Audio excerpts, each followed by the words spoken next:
जी next topic है हमारा सब ग्रुप। पहले हमने ग्रुप के बारे में पढ़ा, अब हम पढ़ते हैं व्हाट इज़ सब group.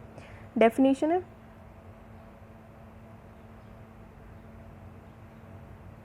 a non-empty subset H of a group G is called a subgroup of G. A non-empty subset H of a group G is called a subgroup of G if H is itself a group under the same binary operation defined on G. अब सब group है, ठीक है, हमने क्या किया, एक group हमने प्रूफ किया, G को हमने ग्रुप प्रूफ कर दिया। अब आपने ग्रुप वाले G वाले सेट से आपने H एक सबसेट ले लिया, ठीक है, कोई भी सबसेट हो सकता है, उसमें से कुछ मेंबर्स ले लिया और उसको हमने नाम दे दिया H का। सबसेट लिया G ग्रुप का, अगर H जो है वो इटसेल्फ अ ग्रुप होता है, मतलब H में भी H वाले सेट में भी 4 प्रॉपर्टीज़ सेटिस्फाई होती हैं, वो खुद भी ग्रुप होता है, तो हम कहते हैं कि H जो है वो सब ग्रुप है G का। A non-empty subset H of a group G is called a subgroup of G if H is itself a group under the same binary operation defined. और क्या है, बाइनरी ऑपरेशन भी सेम होना, G का जो भी binary operation था वही H का बाइनरी ऑपरेशन होना चाहिए, ठीक है। A non-empty subset H of a group G is called a subgroup of G if H is itself a group under the same binary operation defined on G. Okay.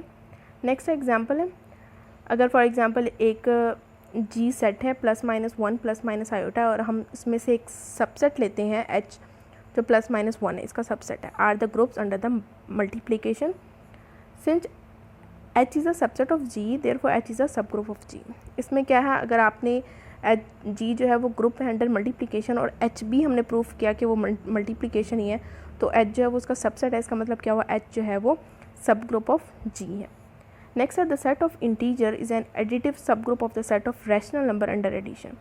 अब क्या है, a set of integer is an additive sub group of the set of, अब हमने क्या किया, rational numbers में से integer number ले लिए, वो उसका क्या हुआ, सबसेट हो गया, और हम इंटीजर भी क्या होता है, अंडर एडिशन जो है वो ग्रुप होता है और रैशनल नंबर भी अंडर एडिशन जो होता है वो ग्रुप होता है। इसका मतलब क्या हुआ, जो सेट ऑफ इंटीजर है वो सब ग्रुप है रैशनल नंबर का। The set of rational number is an additive sub group of the set of real numbers under addition, ठीक है। अगर हम रियल नंबर में से रैशनल नंबर एक सेट ले लेते हैं तो क्या है, रैशनल नंबर रियल नंबर का सबसेट है, तो रैशनल नंबर भी अंडर एडिशन ग्रुप होता है और रियल नंबर भी अंडर एडिशन ग्रुप ही होता है। तो क्या हुआ कि ये जो रैशनल नंबर है वो सब ग्रुप है रियल नंबर का अंडर एडिशन, ये चीज़ आपको पता होनी चाहिए। The set of even integer is an additive sub group of a set of integer under addition.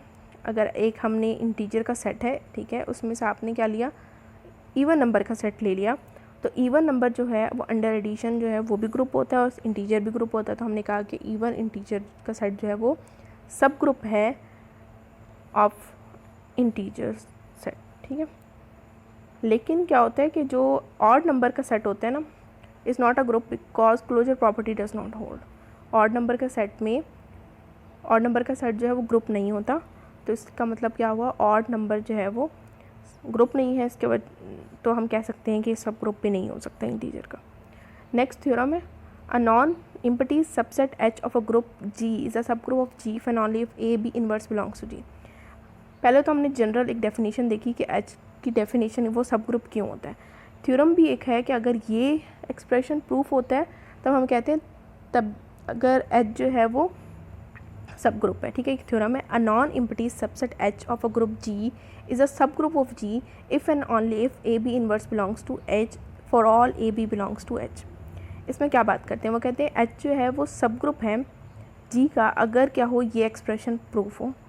देख लेते, इफ़ एंड ओनली इफ़ की कंडीशन है तो हमारे पास कन्वर्सली भी हम प्रूफ करेंगे। सबसे पहले हम सपोज करते हैं H इज़ अ सब ग्रुप। अब हमें प्रूफ, सबसे पहले हमने सपोज किया कि H जो है वो सब ग्रुप है और हमने प्रूफ करना है कि ये प्रूफ करना है। सपोज H इज़ अ सब group, we have to prove that A B inverse belongs to H for all A B belongs to H। Since H self a group, हमने कहा कि H जो है वो सब ग्रुप है, ठीक है। अगर वो सब ग्रुप है इसका मतलब है H जो है वो ग्रुप भी होगा, so A B belongs to H। Then अगर वो ग्रुप है तो हमने कहा कि 2 एलिमेंट्स उसमें से ले सकते हैं। देन अगर हम 2 एलिमेंट्स ले सकते हैं तो A तो ले लिया और वो ग्रुप है तो उसका मतलब B का इन्वर्स भी एग्जिस्ट करेगा, वो भी हमने H से ले लिया। अगर 2 एलिमेंट्स हमने H से ले लिए और वो ग्रुप भी है तो क्लोजर प्रॉपर्टी भी होल्ड करती होगी, तो क्या हुआ, A B inverse belongs to H। हम ये भी लिख सकते हैं बाय क्लोजर प्रॉपर्टी, क्योंकि ग्रुप एच जो है वो ग्रुप है। इसका मतलब क्या हुआ, जो हमने प्रूफ करना था वो हमने ग्रुप वाली कंडीशंस हमने प्रूफ कर दिया कि A B inverse belongs to. Now conversely suppose that A B, अब हमने सपोज ये करना है और हमने प्रूफ करना है कि एच जो है वो सब ग्रुप है। ये हमारे पास कंडीशन है। We show that H is a सब group of G since H is a subset of G. ये हमारे पास जो फर्स्ट लाइन है थ्योरम की वो हमारे पास गिवन है कि एच जो है वो सबसेट है जी का। H is a subset of G, ये हमने एक्सप्रेशन हमारे पास गिवन है। एक हमारे पास ये चीज़ गिवन है और एक चीज़ हमारे पास ये गिवन है कि A B inverse belongs to H. Therefore it is enough to prove that H is a group. अब ग्रुप प्रूफ कर देते हैं और ये चीज़ हमारे पास गिवन है एच इज़ अ सब group of subset of G. तो इन दोनों कंडीशन से हम कह सकते हैं कि एच जो है वो सब ग्रुप भी है। For this let A belongs to H, A inverse belongs to H. अब हमने क्या कहा कि दो एलिमेंट्स लिए, ठीक है, उसमें से हमने क्या कह दिया, दो एलिमेंट्स एच में से लिए और ये ए इनवर्स कहाँ से आया, जो हमारे पास कंडीशन गिवन थी, जो हमने सपोज की थी, ये वाली कंडीशन। इस वाली कंडीशन से हमने कह दिया कि इन दोनों को हम इस तरह भी लिख सकते हैं, ठीक है। अगर हम इस तरह लिख सकते हैं तो ए इनवर्स, ए नंबर है, उसका इन्वर्स से मल्टीप्लाई किया जाए तो आंसर क्या आता है, आइडेंटिटी एलिमेंट आता है। आइडेंटिटी बिलोंग्स टू एच, इधर से हमने कह दिया कि आइडेंटिटी जो है वो एच से बिलोंग करती है, तो आइडेंटिटी वाली प्रॉपर्टी यहाँ पर प्रूफ हो गई कि एग्जिस्ट होता है। नाउ लेट ए ई भी, अब हमने यहाँ से कहते हैं ई तो बिलोंग्स कर रहा है एच से, तो हमने यहाँ से ई कंसिडर कर लिया, ए भी कंसिडर कर लिया। इन दोनों को जब मल्टीप्लाई किया बाय ए, जो हमारे पास सपोज किया था उस वाली कंडीशन हमने कह दिया E inverse belongs to H. जब आइडेंटिटी एलिमेंट को किसी भी एलिमेंट से मल्टीप्लाई किया तो आंसर वही वापस आता है। इसका मतलब क्या हुआ कि ए का इन्वर्स मौजूद है, inverse of each element exist. Inverse और आइडेंटिटी एलिमेंट की प्रॉपर्टी जो है वो होल्ड हो गई है।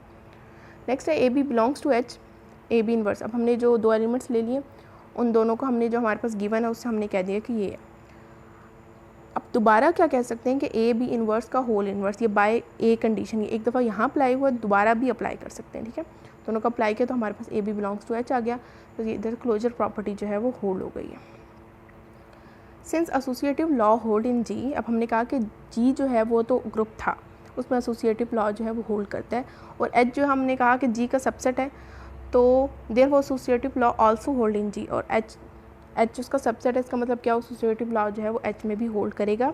दस एच इज सब ग्रुप, यहाँ से हमने प्रूफ कर दिया। अब ग्रुप की सारी प्रॉपर्टीज़ जो है यहाँ प्रूफ हो गई हैं, और एच जो है वो उसका सबसेट भी है, तो उसका मतलब क्या हुआ कि एच जो है वो सब ग्रुप हो गया। Now since H is a subset of G, therefore H is a सब ग्रुप ऑफ जी। हमने प्रूफ कर दिया कि एच जो है वो सब ग्रुप प्रूफ हो चुका। Thank you.